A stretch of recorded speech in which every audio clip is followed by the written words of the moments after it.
Thomas messes up. Thomas the Tank Engine is a friend to every engine and every engine that he meets. They are all good friends with Thomas, and Thomas loves chuffing up and down his brand harmless two faithful coaches, Annie and Clarabelle. And any other engine you will meet will tell you that Thomas is a very good friend indeed. One day, Thomas the Tank Engine pulled into Brendam Docks. He was excited. The Fat Controller had a special for him. "Hello, sir," steamed Thomas. "Hello, Thomas. Here is Rosie. You will be working with her today." Thomas chuffed over to Rosie. "You must go around the island collecting scrap and waste and bring it here before the boat leaves at 3. boomed the Fat Controller. "I am excited," said Rosie. "And I am a very strong engine," she whistled. "No, you're not," said Thomas. Thomas was determined to show Rosie that she wasn't the strongest. Rosie ran away to her cars, and Thomas quickly followed her. He left Annie and Clarabelle in the sidings, and he puffed quickly away and followed Rosie. First, Thomas and Rosie arrived at a station. Rosie coupled onto the trucks. "Aren't you going to back on too, Thomas?" "No," steamed Thomas. "You'd go on. Do it yourself." Thomas was making a plan, and he followed her cheekily. "Are you sure those cars aren't too heavy for you?" Thomas whistled. "They aren't," said Rosie. Thomas was very cross when he saw Rosie pull in front of him. He gasped. "Bust my buffers," he whistled. He was even more determined to show Rosie that she wasn't strong. Thomas and Rosie puffed to Jack's field. Jack, Terrence, and Trevor were already there. Thomas was happy when he saw so many trucks in front of him. "Now I will trick Rosie," he puffed, and he puffed over to the freight cars. Jack, Terrence, and Trevor were surprised when they saw Thomas shunt the freight cars onto Rosie's end. "Bust my buffers," said Jack. Thomas shunted all of the trucks behind Rosie.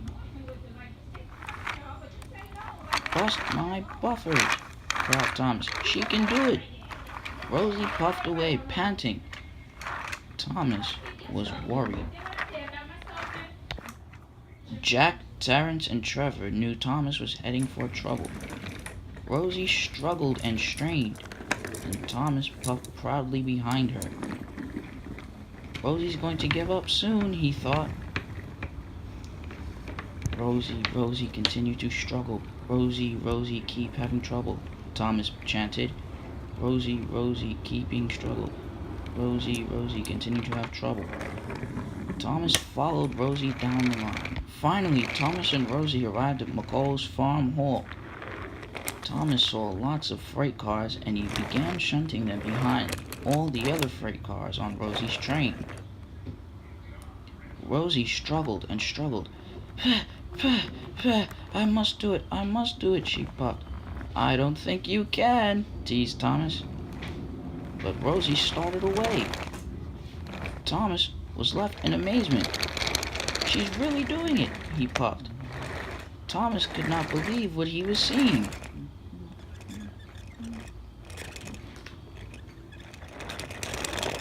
"I must think of something else," he puffed. But with one final click-clank, Rosie came to a grinding halt. Rosie was sad. Her safety valve had burst. "Now I can't go any further." "Beep, beep, what a mess," puffed Thomas. "We'll be late," he said, and he explained to Rosie what happened. "I tricked you," he said. "I didn't want you to feel like you were the strongest. We must get the train to the docks on time," and they puffed it to Brendam Docks in groups of 3s. They took the first group to Brendam Docks. Sir Topham Hatt wasn't there yet, and they puffed the next group to the docks. The truck sang and shattered and clattered and rattled. And finally, they took the third group to Brendam Docks. "We must hurry," said Thomas as they puffed up the hill and down the other side.